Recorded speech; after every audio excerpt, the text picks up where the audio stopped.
नमस्कार, मी देवेंद्र कासार. बघा, मार्केटमध्ये एक मोठा क्रॅश झालाय, तर आपल्या लोकांमध्ये भीतीचं वातावरण तयार झालंय, म्हणजे पॅनिक सिच्युएशन तयार झाली. आता ह्या पॅनिक सिच्युएशन मध्ये तुम्हाला वाटत असेल की मी ह्याचा परिणाम माझ्या गुंतवणुकीवर काय होईल आणि आपल्याला काय केले पाहिजे, याच्याबद्दल मी आता तुम्हाला सविस्तर सांगणार आहे. मार्केट क्रॅश झाल्यामुळे काय होतं, बाजारात लक्षणीय असे आपल्या शेअर्समध्ये, म्युच्युअल फंड्समध्ये किंवा इतर गुंतवणुकीवर त्याचा मोठा परिणाम होतो. आता ह्याचे जर नीट आपण कारण जर शोधले ना, तर आपल्याला निर्णय घेण्यास नक्कीच मदत होऊ शकते. आता ती कारण कुठली ती जाणून घ्या. याचं प्रमुख कारण म्हणजे टॅरिफ वॉर. जो डोनाल्ड ट्रम्पने जो टॅरिफ लावलाय, हे बाजार घसरणीचं मुख्य कारण ठरले सध्याच्या टाइमात. आता त्यांनी रेसिप्रोकल टॅक्स लावलाय. रेसिप्रोकल म्हणजेच काय, जो देश हा आयात करतो त्याच्यावर सेम दुसरा देश त्याच्या जबाबात त्यांचा टॅक्स लावतो, यालाच रेसिप्रोकल टॅक्स बोलतो. डोनाल्ड ट्रम्पने काय केलं, इतर देशांमध्ये टॅक्सेस लावले. आता इतर देश त्यांच्यावरती टॅरिफ लावणार. ह्याच्यामुळे काय होणार, सप्लाय चेन पूर्ण बिघडणार आणि दोन्हीकडे म्हणजे संपूर्ण दोन्ही देशांमध्ये ह्या वस्तू महाग होत जाणार. डोनाल्ड ट्रम्पने इंडियाला हा टॅरिफ वर जवळपास 26% लावलाय. त्याच्यामुळे काय झालं, जर तुम्ही फ्रायडेचं जर मार्केट बघितलं 4 एप्रिलचं, तर जवळपास 350 पॉईंट निफ्टी पडले आणि सेन्सेक्स जवळपास 930 पॉईंट पडले. म्हणजे नक्कीच आपलं मंडेला मार्केट सुद्धा हे मोठं गॅप डाऊन ओपन होणार आहे. आणि हा सेम टॅरिफ त्यांनी चायनाला पण लावला, तो 36%. चायनाने पण जवळपास 54% टॅक्स लावला. आता ह्या दोघांमध्ये ट्रेड वॉर झालं, त्याच्यामुळे काय होणार, नक्कीच जागतिक अर्थव्यवस्था ही बिघडणार. आता ह्या सगळ्या टॅरिफमुळे काय झालंय की जे विकसित देश म्हणजे इमर्जिंग मार्केट असतात, ते सुद्धा ह्याच्याने होरपळून निघतात, म्हणजे त्यांच्यावर सुद्धा इम्पॅक्ट होतो. आता बघा, एक शांत तलाव असला आणि त्यात जर दगड मारला तर काय होतं, लाटा सर्वीकडे पसरतात. सेम पद्धतीने सगळं शांत असताना जर त्याच्यात युएसने जर काही छेडछाणी केली आहे, तर नक्कीच याचा परिणाम संपूर्ण देशाला भोगावा लागणार आहे. बघा, डोनाल्ड ट्रम्पने फार्मा कंपन्यांवरती सुद्धा टॅरिफ लावलाय. आता त्याने ही सगळ्यात मला असं वाटतं चूक केली आहे मोठी, कारण फार्मा कंपन्यांवर टाकलं नाही. फार्मा मॅन्युफॅक्चरर कोण आहे, इंडियन कंपनीचा, आणि इंडियन कंपनीला रॉ मटेरियल कोण देतंय, चायना देते. आता चायना रॉ मटेरियल जर त्यांनी द्यायचं जर बंद केलं, तर आपण मॅन्युफॅक्चरिंग कुठून करणार आणि युएसला मेडिसिनचा अभाव होऊ शकतो. तर बघा, हे वॉर तसं जर बघितलं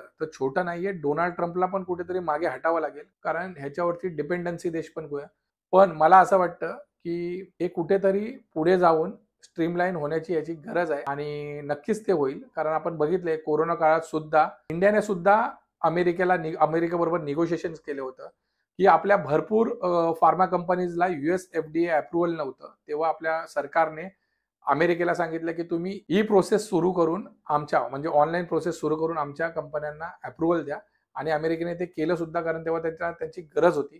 तर अशा प्रकारे निगोशिएशन्स मध्ये सुद्धा हे पुढे जाऊन मला वाटतं प्रकरण थोडंसं निवळू शकतं.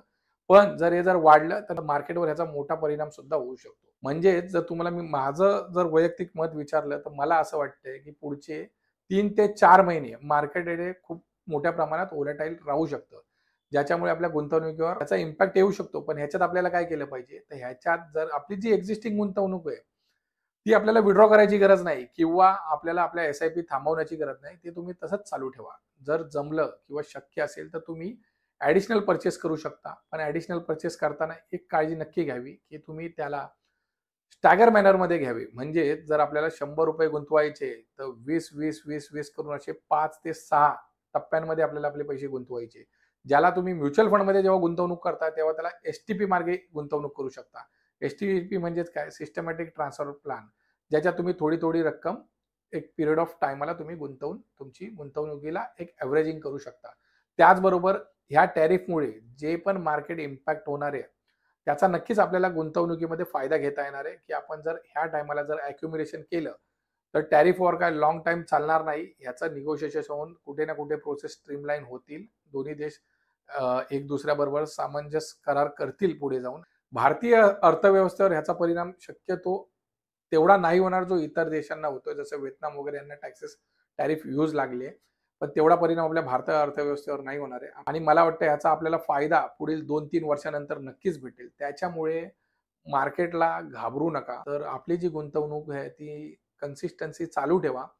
शक्य असल्यास तुम्ही ॲडिशनल परचेस करा, पण ह्याच्यामध्ये सांभाळून गुंतवणूक करा. नेहमी ॲडवायझरचा सल्ल्यानुसार गुंतवणूक करा, कारण ह्याच्यात सेक्टरियल रोटेशन भरपूर प्रमाणात होते.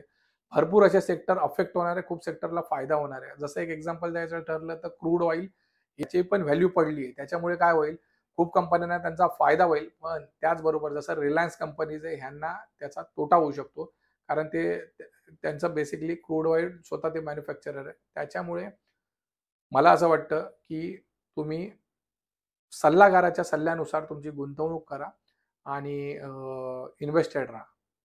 थँक्यू. त्याच्यामुळे सल्लागाराबरोबर तुम्ही व्यवस्थित प्लॅनिंग, योग्य ते नियोजन करून घ्या आणि शक्य असल्यास जर नॉलेज नसेल तर थोडंसं डायरेक्ट इन्व्हेस्टमेंटला टाळा.